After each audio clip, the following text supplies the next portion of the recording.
Welcome to Like Mother, Like Murder. I am Rachel. And I'm Heather. We bring you the good, The badass, and the crime. This is Like Mother, Like Murder.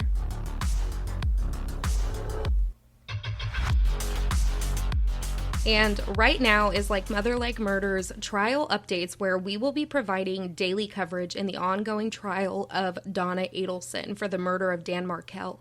We've been covering this case for years now, and so far, 4 people have been found guilty in the plot to murder this father of 2 young boys.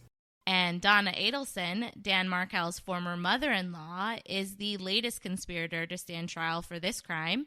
Rachel and I will be continuing to provide coverage every day and will be joined by special guests throughout this special series.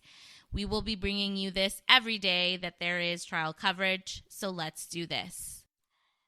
Today is day 5 of the ongoing trial of Donna Adelson for the murder of Dan. Day 5. Day freaking 5. And today we continued the direct of FBI Special Agent Sanford, who was the lead agent on the case, and he talked a lot more about the bumps. So it was like bump day part 2. Bump day part 2 for sure. For sure. A couple things that I wanted to say really quickly is, first of all, you guys can hear me today. I apologize for the past 2 days. You know, we're bringing these in real time. We are watching, we are listening, we are researching, we are updating, and we also have moms. Yeah, we have lives. Yeah. So I'm like at soccer practice, like, okay, enjoy your soccer practice. Gotta go get on a call. So in the car audio was without not air the best. conditioning. I'm back in my studio though, you know? So that is the exciting thing when it comes to that portion. The other portion is yesterday I did not watch enough, and I made that very clear that I was very bummed that I missed out on stuff because I was not as, I don't want to say like all-knowing or like up to date when it comes to Charlie or the other arrests and trials, right? Mm-hmm. But I didn't pay attention the way that I am paying attention right now for this trial. And I think that came with the fact that, Heather, you have been so in tune and like bringing all the updates. And so I listen to my favorite podcaster as you tell me all the updates. I haven't had to do this, but this has been exciting. And today I sat there and I listened to phone call after phone call after phone call of the wiretaps on the phones and the conversations that were happening behind the scenes before the arrest happened. And let me tell you, they did not disappoint. I'm telling you. I mean, they disappointed big time because the thing is ultimately this is tragic and this is horrible and awful. But the fact that they do these things and take these measures to get these people is what I meant when I said that. No, for sure. What's crazy is like, this just goes to show that if these people, they just, like, Charlie is just so pretentious. Like, every time words come out of his mouth, and obviously, like, we heard a lot from Charlie today over these calls because almost every single call was him to Katie or him to his mom, and there was a handful of calls between Katie and Sigfredo. But like, he is just a pretentious asshole. So, but anyway, so we were, the whole day was the special agent on the stand. He's going to start the day again tomorrow. So he'll probably break Corbett's record for longest on the witness stand. But tomorrow, I think they'll start his cross.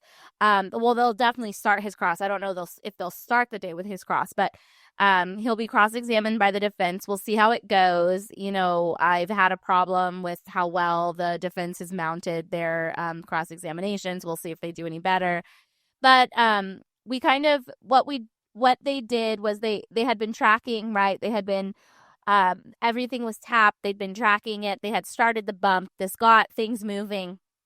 And where we really start to see this now is, this is after the undercover agent had gone up to Donna Adelson and said, hey, look, you need to take care of, basically he's saying, look, you took care of Katie McBanawa, you're taking care of her, Sigfredo Garcia, you also need to take care of Luis Rivera.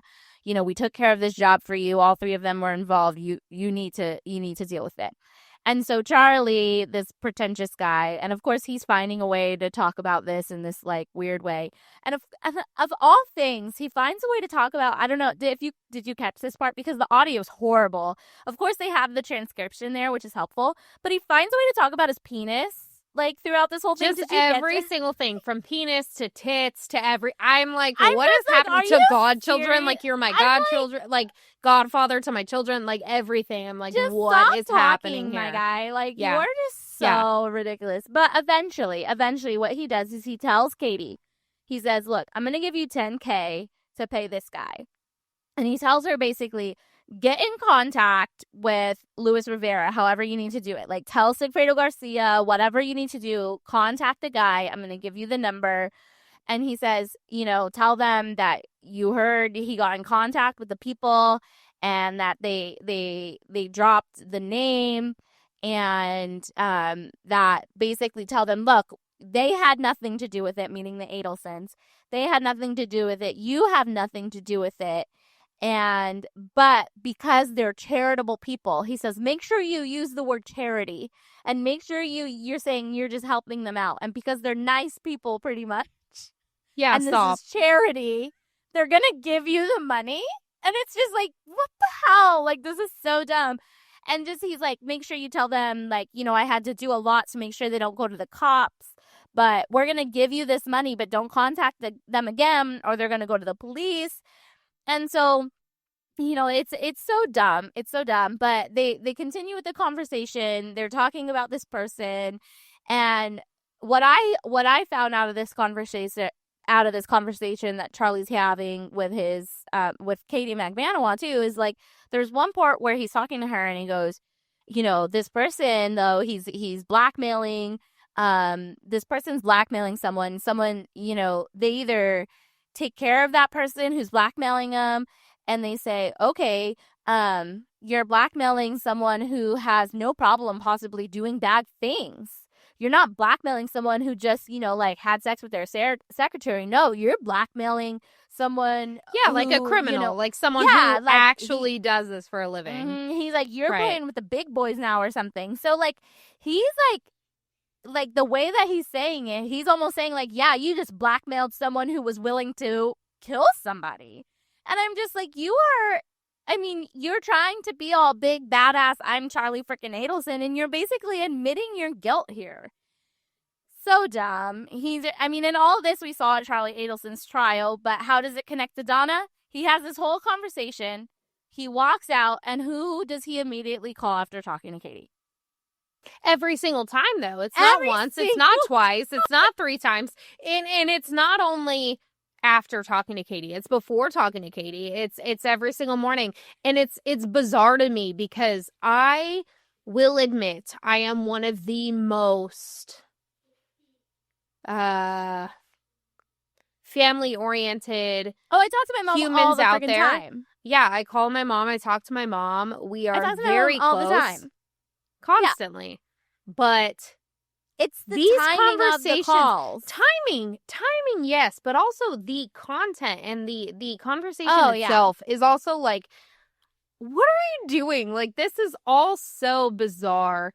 And it's very clear to me from what I heard in all of these phone calls that he is just trying to make her feel as secure and as content as he possibly can make her, which, of course, tugged at me in a way of like, I know that this is Donna's trial, right? This is Donna's trial. Right. I understand that's what we're here talking about today.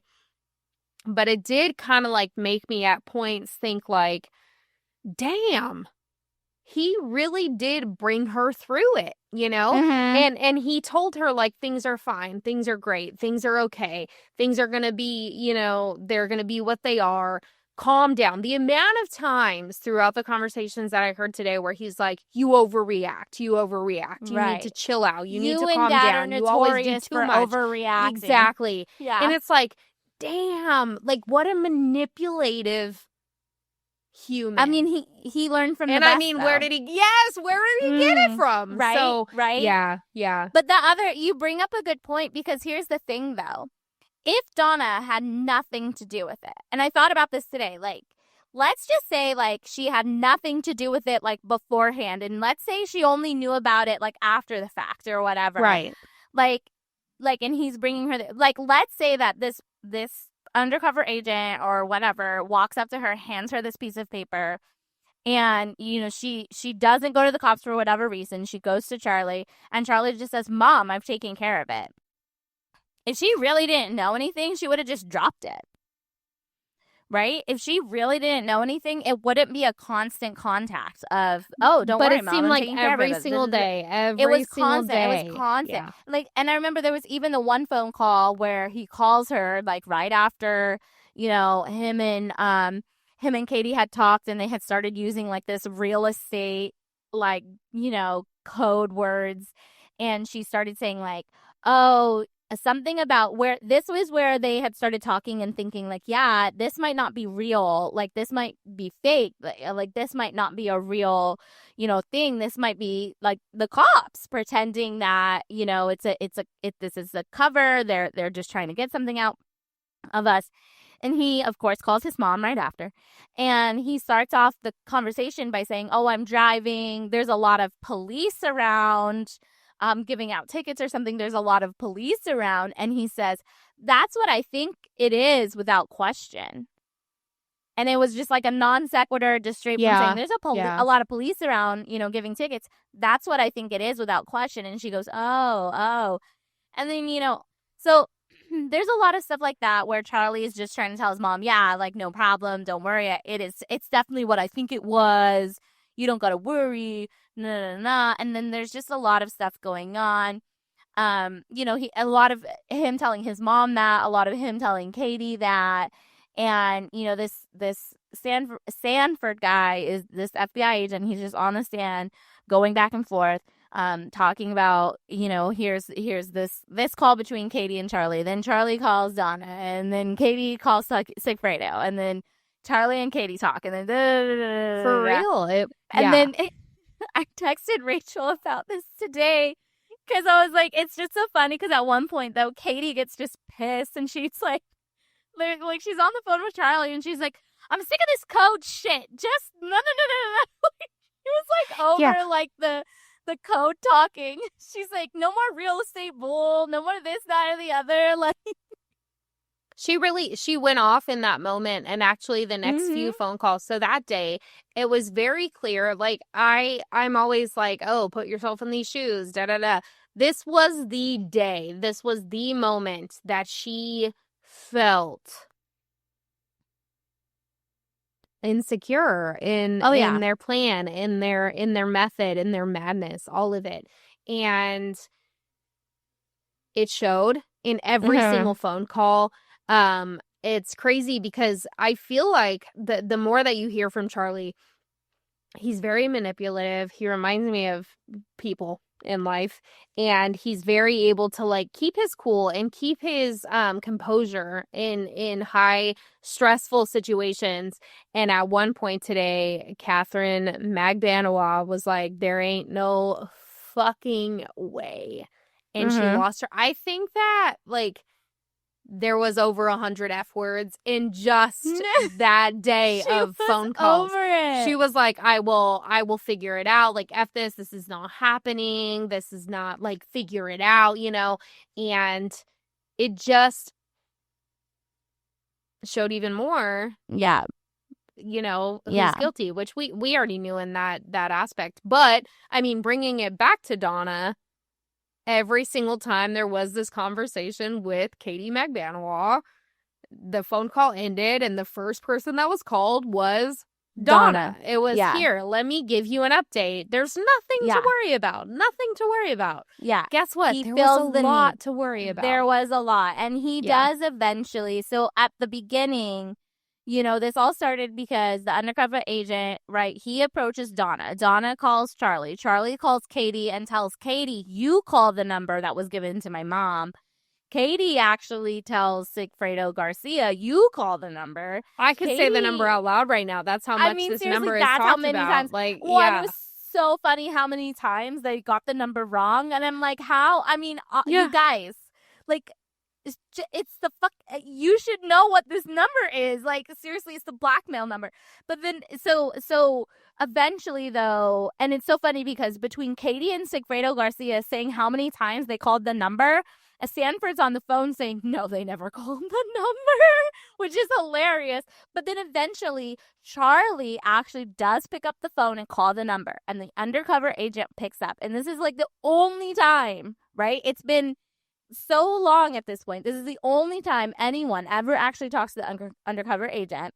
And the undercover agent is like, look, this is the deal.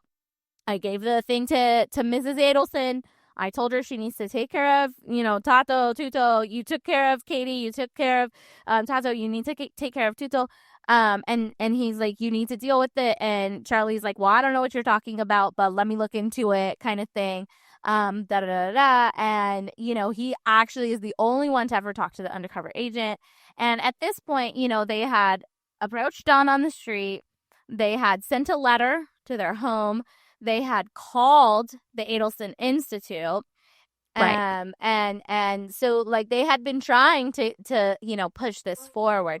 And so, they did, Charlie did make a call, finally make a call. But after so much back and forth, so Katie much back saying and forth. like, I called.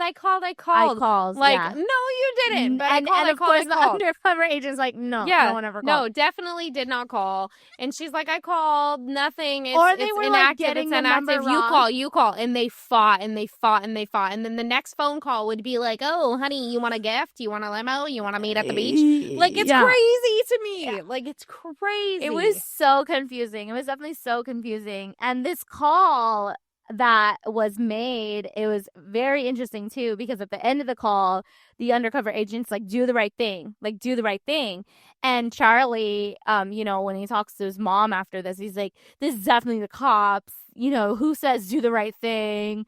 No. And he's like, even more so just believing it's the police.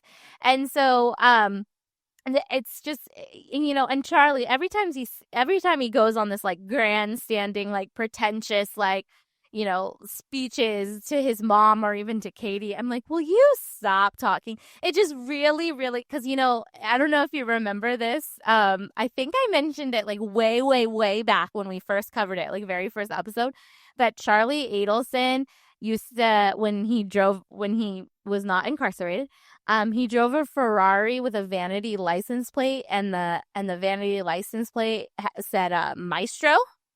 Do you remember that? No, I do not remember that. And you're just like, nobody gets a vanity license plate with Maestro. He's just such a, oh my gosh. In his mind, he was untouchable. Yes, that's exactly. The only way that I can point. Like see it is like in his mind, he was this untouchable person. 100%. The way and there's so many times like within his conversations that it's the white boy, it's the gringo, it's the oh, I'm white, this, that, and he just lived in this bubble of like security. Oh, for sure. And he thinks crazy. He's a white man with money. Yeah. He can get away with anything. Yeah. 100%. And this whole family kind of had that thing.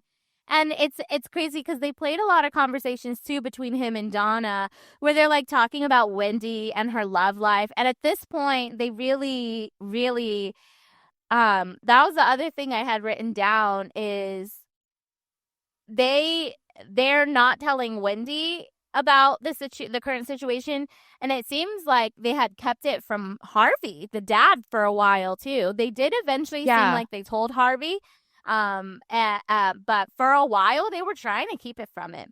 So, but the more and more that he talks to Donna, the more and more he talks to his mom and says stuff, the more it just seems to me, allegedly, in my opinion, it really implicates that she is a guilty party. And like I said, like, even if they want to try to say, like, she didn't know anything before, this just really shows that even if you want to say she was a party after the fact, even if you want to say that, like, you know, okay, she didn't know anything before, but she definitely at this point knows exactly what freaking happened, and she is helping, you know, keep all of this under wraps. And it's just absolutely ridiculous.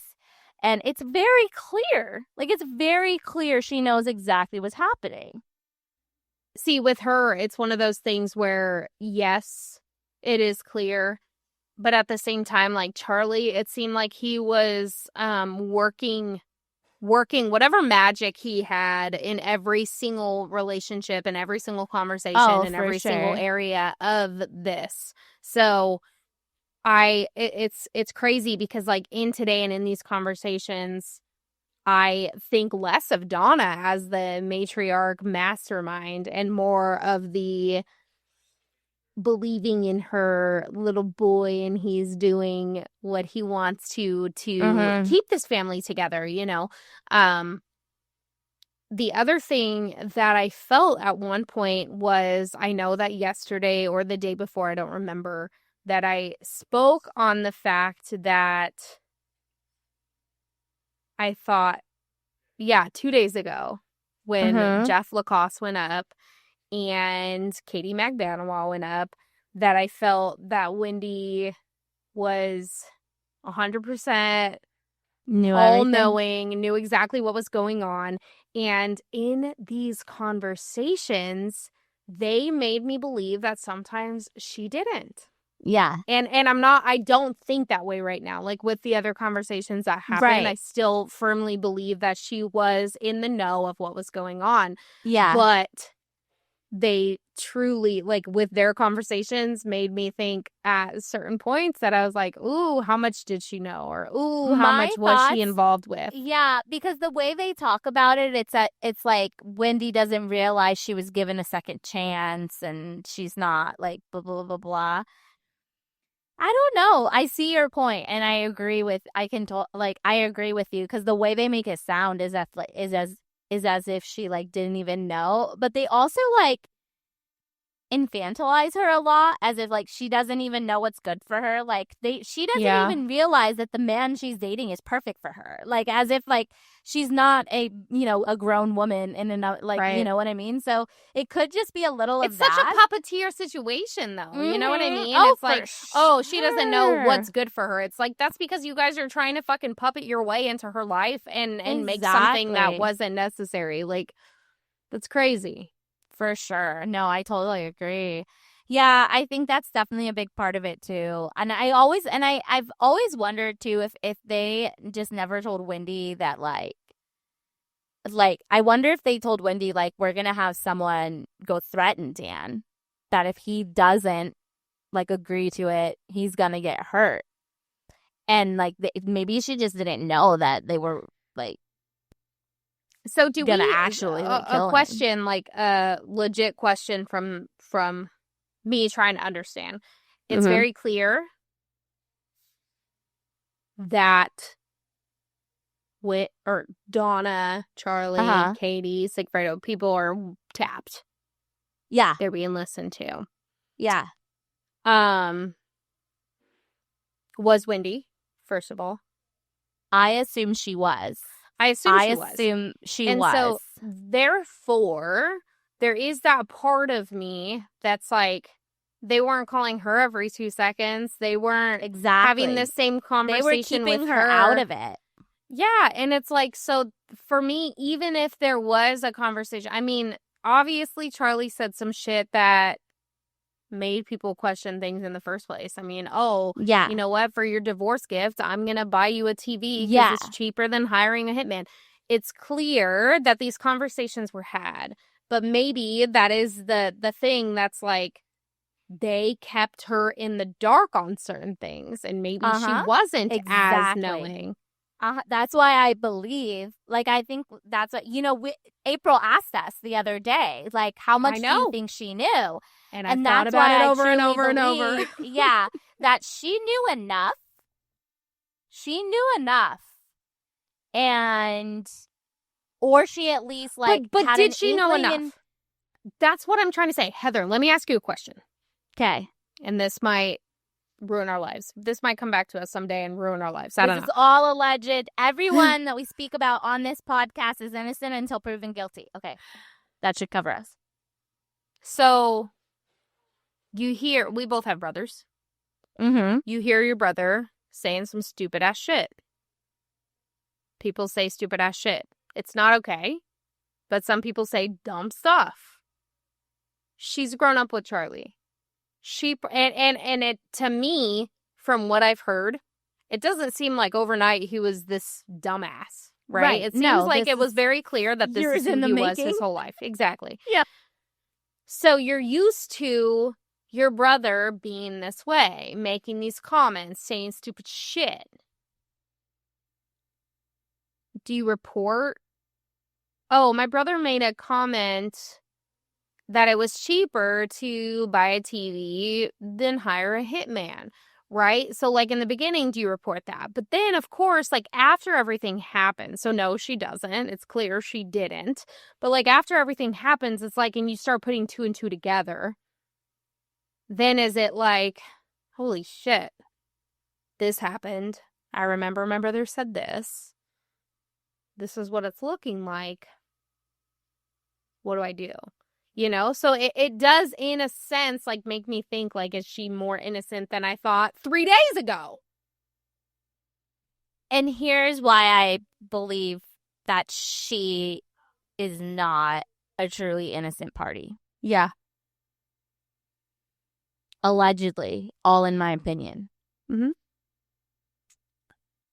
She happened to ask Dan while she was down in South Florida about schedule wise, are you going to be, you know, can I have the boys this weekend? And is that not common? That's true. You're not in a split. You're not in a split marriage. I've been divorced. The amount of times that me and my ex-husband had to talk about, you know, hey, are you going to be around? Are you going to have her? Am I going to have her? For sure. Agreed. Okay. Devil's advocate here. And and you're right. See, this is the thing. It's not just one of these things. It's never just one thing. Right. It's the combination of all of these things. Because it's that. It's the fact that she drove by her old neighborhood. Yeah, that's crazy. She saw fucking police tape on the street where her sons and her ex-husband, and I'm really sorry, because this is the thing. Even if you fucking hate your ex-husband, your kids, those are your kids. That is the father of your children, and you were clearly distraught when you found out your ex-husband had been shot. If you saw police tape on the fucking street where your ex-husband lived, I'm sorry, why is your first call not to your ex-husband? Yeah. She didn't call the daycare to confirm that the kids were there and safe. She didn't call Danny. She continued on her way to her fucking little lunch. To lunch, yeah. Get the fuck out of here, Wendi. I'm sorry. Yep. Yeah. If that didn't immediately put a pit in your stomach, I hear helicopters around my neighborhood and I'm kind of freaking out because my daughter's school is down the street. I send text messages or concerning things to people that I know, and I love them. You know what I mean? Like, to friends that so I heard something happened in your area. Are you guys good? That's what I'm saying. And that's your children. I'm sorry, and your you saw police tape on the street where your kids were staying. No. And even if you had confirmed, let's say she had confirmed that her kids were at daycare, that's still your ex-husband, the father of your children. Wouldn't you want, again, here, I'm going to ask you this because you're right. I don't know what it's like to be in a divorced co-parenting relationship. If you've heard a news that there were police tape on the street of your ex-husband, the father of your child, would you not fucking call him? Of course, 100% I would call him. Exactly. Yeah. Exactly. And so the fact that, the other thing, and I bring up Jeff Lacoste, and I tell you that he's one of my favorite witnesses. But and like maybe he's and Jeff, he's a character, but like his testimony to me is her behavior towards him is so weird. It's so suspect. It just seems so odd. Yeah, because to me, it's one of those, she's at a point in her life where she's at this crossroads. She has all this shit going on. And I mean, we've had the theory that were they trying to set up Jeff, right? So there's that portion of it. But there's also the portion of like, if she was just in this complete like mental distraught of like all of this is happening, I don't know if I can keep you around. But I kind of want you around, but I also don't want you to be near me because I don't know what's going on. So kick rocks, but also I need someone who's there. Yeah, like it's all over the place. It's like all over the place. Yeah, but it's like the timing of it is so fucking weird. Yeah. And now that we've heard Rob say that she straight up lied. I know, yeah. Yeah. And I'm not, and I should go back and double check the testimony because I think they asked Rob about like the timing of those text messages and stuff, like when did it, because I was like, well, maybe it was at a time when she hadn't told her parents yet that she was dating him or something like that. But at that point, he had met her kids because he sent like the picture she sent. She was about to go on a trip with him. So I'm like, I'm sorry, I don't think you go on a trip with him. I don't think you introduce him to your kids and do the whole thing if he hasn't met your parents yet, especially for her, like for her family. You know what I mean? So I'm like, why is she lying to her brother about it?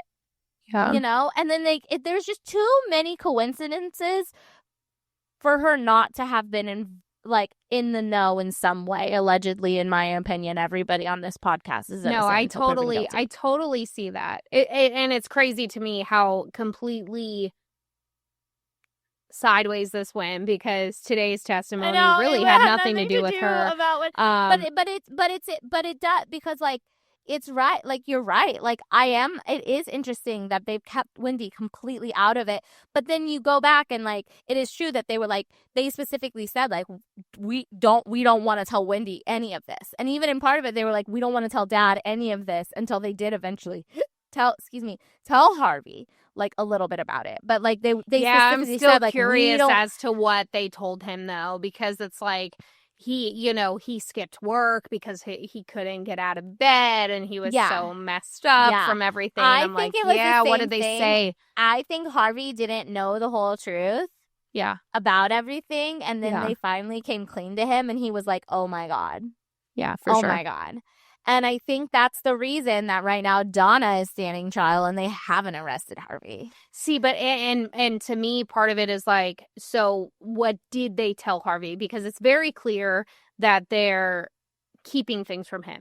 So like when they told him something, was what they told him just the fact that, what they kind of brought the first time around of, Charlie, first time around of, we were being like blackmailed in a sense, and I mentioned all of the struggles with like, Wendi, are they still and lying so to Harvey? Like, who knows?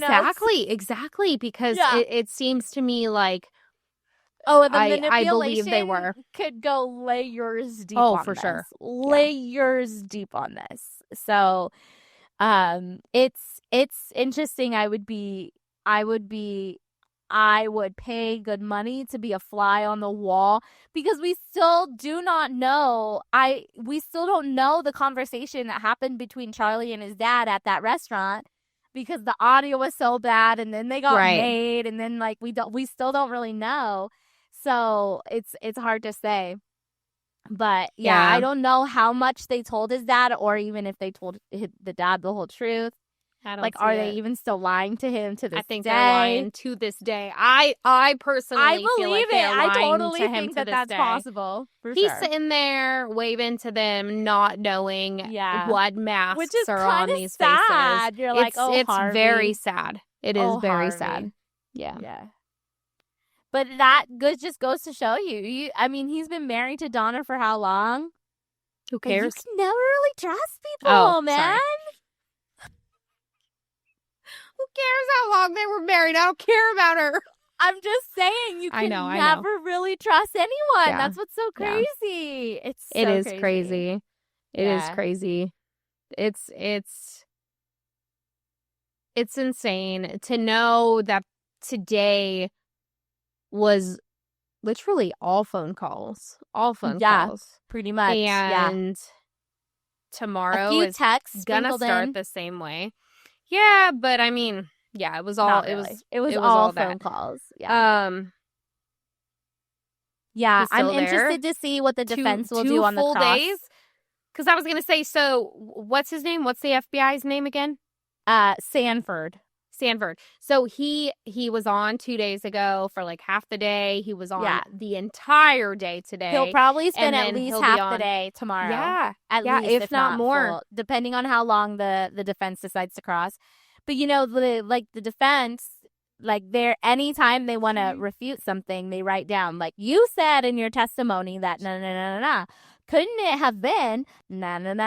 And he's spent, you know, 2 days on the stand for the prosecution. He could spend, he's got 2 more days.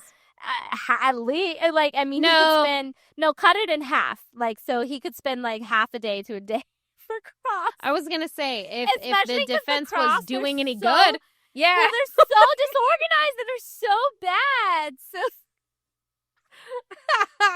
if I was on the defense, it would be 2 full days. But since I'm not, it's gonna be 2 hours. And I'm wondering who's gonna do it. Is it gonna be the dude or the lady? Because she's like somehow worse. Very true. So, like, I didn't fully watch the first day, and the guy was on more the first day, and then the second day was pretty much the girl. So it's like going back and forth. Yeah. So we'll see. And then we didn't hear from defense at all today because it was only prosecution, and she's quiet. You know, and this is kind of like this is just a little side note, but the prosecuting person, attorney, Georgia. What's her name? Georgia something? Georgia. Carswell? Something like that? No, but it's okay. Her name's Georgia. I truly appreciate someone when they're good at what they do. And she really is so, what's the right word? I don't want to call her monotone because that's not the point I'm trying to like make right now, but it's more of like she's just matter of fact. She's very just like, here it is. Kappelman, there it is. That's what it was. She makes me think of April and how she expresses what she's trying to say. And it's just like, here are the details. Here are the facts. It's straightforward. Here's the stuff. And I love her. I love it. I love it she got so her much. Shit. Well, and it's so funny because like shit doesn't faze her. Like when she can't get a video to work, when an audio won't work. Yes, that's what I'm saying. Like there's nothing. There's no emotion at all. When Sanford was like, oh, I don't think there was. And then she just goes, well, at blah, blah, blah. And he goes, there was. And then like nothing phases her. She just moves right along. She's like, look, I'm not going to trip up. Or when, like, the defense tries to object, and then, like, a lot of times what they do is they'll object over her question, so the jury can't even hear the question or the response. She just stands. But then the judge says, like, you know, overruled, she'll just repeat herself. Yeah. So they'll hear the answer, and she just, like, shit doesn't faze her. She doesn't get, like, excitable, and it's a perfect way to just make sure, like, the information and the facts is heard, and you're not going to get a rise out of me. She does an amazing job. Yeah. Props to you, Georgia. For sure. I really, really like her. All right. So tomorrow we are looking at more from Sanford. Mm-hmm. Hopefully other people, but who knows at this point? I mean, with thinking that this was only going to be 2 weeks, because Heather and I, for everyone listening, Heather and I have talked about the fact that guess what? In 7 days, we will be at CrimeCon.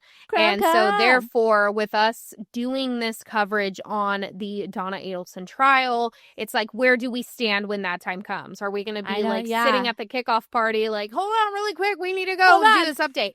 I know. So it's like, I'm hoping that he doesn't have much longer because we need to get on with it, you know? I know. But at the same time, the biggest thing that I'm hoping is that we next week, early next week, I'm guessing I'm hoping the state will rest their case.